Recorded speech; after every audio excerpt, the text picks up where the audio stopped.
नमस्कार दोस्तों, मैं कुलदीप। आज मैं आपको हस्तरेखा के बारे में बताऊंगा दोस्तों। सबसे पहले दोस्तों मैं आपको ये बताऊंगा कि हस्तरेखा में जानने के लिए हमको कौन कौन से पर्वत किस स्थान पर होते हैं और किस रेखा का क्या महत्व होता है दोस्तों। जब तक हमको इसके बारे में जानकारी नहीं होगी तब तक हम हस्तरेखा नहीं सीख सकते दोस्तों। चलिए दोस्तों, अब मैं आपको शुरुआत करता हूँ बुध पर्वत से दोस्तों। ये देखिए, कनिष्ठ का उंगली के नीचे दोस्तों ये बुध पर्वत होता है दोस्तों। ठीक है ना, ये बुध पर्वत होता है दोस्तों। अब बुध पर्वत इसे क्यों कहा जाता है दोस्तों? बुध पर्वत इसलिए कहा जाता है, इसको बुद्धि से संबंधित होता है, इसलिए इसका नाम बुध पर्वत है। अब मैं आपको बताता हूँ, बुध पर्वत पे ये स्थान अगर फूला हुआ है, उठा हुआ है, तो वह व्यक्ति बुद्धि से काम लेता है, विवेकशील है। जो व्यक्ति बुद्धि से काम लेगा दोस्तों, स्वाभाविक बात है वो सफल होगा दोस्तों। ठीक है ना। और इसमें कुछ रेखाएं ऐसी भी मिलेंगी आपको, यहाँ पे ऐसे एक होगी, किसी की दो होगी, किसी की तीन होगी। वह बहुत ही व्यवहार कुशल व्यक्ति होगा दोस्तों। ठीक है ना। आज मैं छोटे से वीडियो में बताऊंगा आपको, अगले वीडियो में पूरी जानकारी दूंगा। अब मैं आपको बताता हूं दोस्तों, अनामिका उंगली के नीचे ये अनामिका उंगली दोस्तों। ठीक है, इसके नीचे सूर्य पर्वत होता है दोस्तों। सूर्य पर्वत होता है दोस्तों। अगर सूर्य पर्वत उठा हुआ है तो बहुत अच्छा है। अगर मध्यम भी है तो भी अच्छा है, लेकिन दोस्तों दबा हुआ सूर्य पर्वत अच्छा नहीं माना जाता है। तो अब इसमें अच्छी चीज़ क्या है मैं वो आपको बताता हूँ। ये देखिए दोस्तों, इस रेखा में एक लाइन बनी हुई है सूर्य पर्वत पे दोस्तों। ठीक है ना। अगर किसी व्यक्ति की ऐसी लाइन बनी है तो वो प्रतिष्ठावान व्यक्ति पक्का होगा दोस्तों। अगर नहीं है तो वो आने वाले समय 100% होगा। आप इसकी चिंता मत कीजिए, आप मेहनत करते जाइए। कर्म की ही भाग्य रेखा बनती है दोस्तों। आप जैसा कर्म करेंगे उसी हिसाब से भाग्य रेखा, सूर्य रेखा सब अपने आप बनता जाता है। और तो और इस हाथ में एक चीज़ और बताता हूँ। कई लोग सोचते हैं कि हमारी सूर्य का क्या फायदा होता है। सूर्य रेखा अगर यहाँ तक आ रही है, यहाँ तक मस्तिष्क को टच कर रही है, तो ऐसा व्यक्ति 1.5 लाख रुपए, 1 से 1.5 लाख रुपए आराम से कमा रहा है। अच्छे पद पे बैठा हुआ है, अधिकारी पोस्ट पे है। अगर वो अधिकारी पोस्ट पर नहीं भी बैठा है तो वह सफल व्यापारी है दोस्तों। यह उसका चिन्ह है, क्योंकि सूर्य रेखा यश, तेज, मान सम्मान को प्राप्त करता है, इसीलिए इसका नाम सूर्य पर्वत है दोस्तों। चलिए अब मैं आपको चीज़ बताता हूँ। ये मध्यमा उंगली दोस्तों, मध्यमा उंगली शनि पर्वत को नीचे होता है दोस्तों। ये शनि पर्वत है दोस्तों। शनि पर्वत का स्थान ज़्यादा उठा होना नहीं चाहिए दोस्तों। शनि पर्वत का स्थान ज़्यादा उठा इसलिए नहीं होना चाहिए क्योंकि शनि पर्वत को क्या करता है, आपको अगर किसी में है शनि पर्वत उठा हुआ तो वह आपको घमंड पैदा करेगा। और दोस्तों घमंड पैदा होने से सारे ग्रह दब जाते हैं, तो इसलिए वो व्यक्ति सफल नहीं हो सकता है। चलिए अब मैं आपको बताता हूँ दोस्तों, गुरु पर्वत। तर्जनी उंगली के नीचे है गुरु पर्वत दोस्तों। ये गुरु पर्वत है दोस्तों। ये आपके जो गुरु होते हैं, जहाँ से आप ज्ञान लेते हैं, हालांकि हर मनुष्य ज्ञान लेता है कि ना किसी से, लेकिन ये गुरु पर्वत तभी उठेगा जिस व्यक्ति ने अपने गुरु से ज्ञान लिया है और वो सफल हो रहा है। तो ऐसे व्यक्ति का गुरु पर्वत उठा हुआ होगा दोस्तों। आप देख सकते हैं इन व्यक्ति के हाथ में फूला हुआ है, तो ये गुरु पर्वत अच्छा है। ऐसे व्यक्ति सफल होते हैं, कुछ ना कुछ कर रहे होते हैं, अच्छा पैसा धन उपार्जन कर रहे होते हैं दोस्तों। ये मैंने बताया आपको। अब आपको बताता हूँ दोस्तों, शुक्र पर्वत अंगूठे के बगल वाले स्थान से होता है दोस्तों। ये शुक्र पर्वत है। यहाँ से पता लगता है कि विलासिता भरा जीवन व्यतीत मनुष्य करेगा कि नहीं करेगा दोस्तों। इससे हम यह पता लगाते हैं, और यहाँ तक ये पता लग जाता है दोस्तों कि शुक्र पर्वत अगर अधिक उठा हुआ होगा तो वह व्यक्ति की सुंदर स्त्री होगी। अगर स्त्री के हाथ में है तो उसका सुंदर पति होगा दोस्तों। ये शुक्र पर्वत का पता लगता है दोस्तों। चलिए दोस्तों, अब मैं आपको बताऊंगा चंद्र पर्वत ये है दोस्तों। यहाँ से देखिए आप, ये चंद्र पर्वत है दोस्तों। ठीक है ना।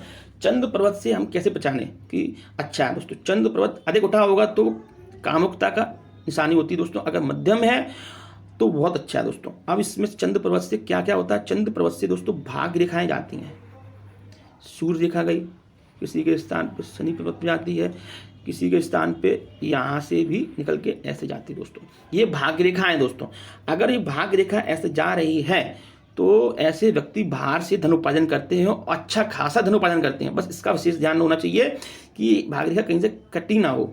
अगर कहीं से कटी होगी तो ये विलंब पैदा करेगी दोस्तों। सफलता दिलाएगी लेकिन विलंब पैदा करेगी। अगर सीधी जा रही है और कहीं से कटी नहीं है तो ये बहुत ही ज़्यादा शुभ होती है दोस्तों। मैंने आपको भाग्य के बारे में बताया दोस्तों। अब मैं आपको बताता हूँ, ये आप देख रहे होंगे यव का चिन्ह, ठीक है ना।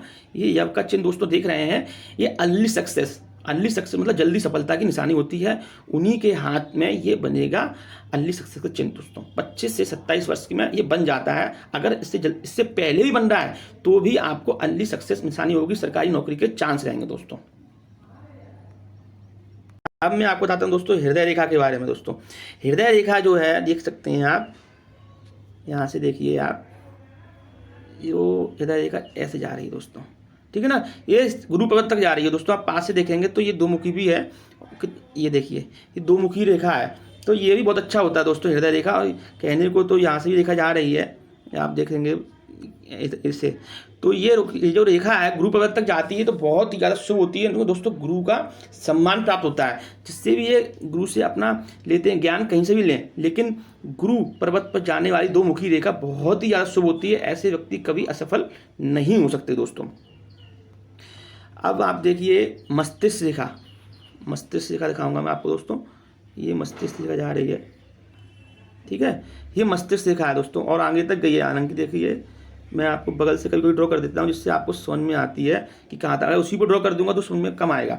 ये देखिए आप, ठीक है ना, ये दोस्तों मस्तिष्क रेखा। आप एक चीज़ देखेंगे ध्यान से, आपको समझ में आएगा।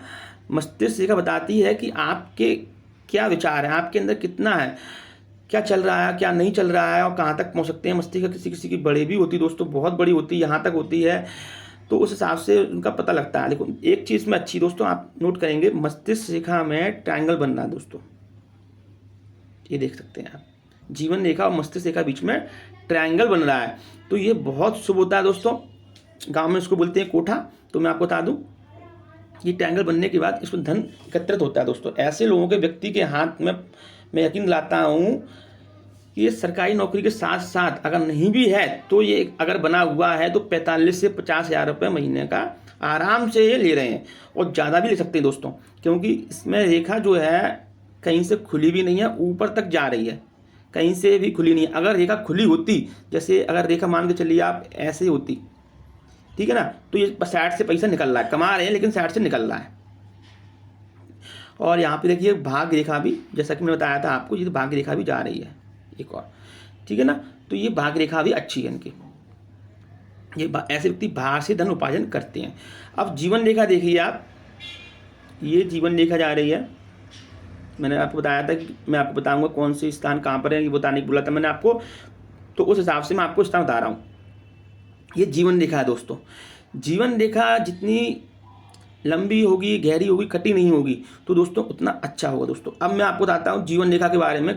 कई लोग ये बोलते हैं कि जीवन रेखा ऐसे गई और ऐसे कट गई, ठीक है ना, ऐसे गई और ऐसे, मतलब साइड से बताता हूँ, ऐसे गई ऐसे कट गई, रास्ता चेंज कर लेती है।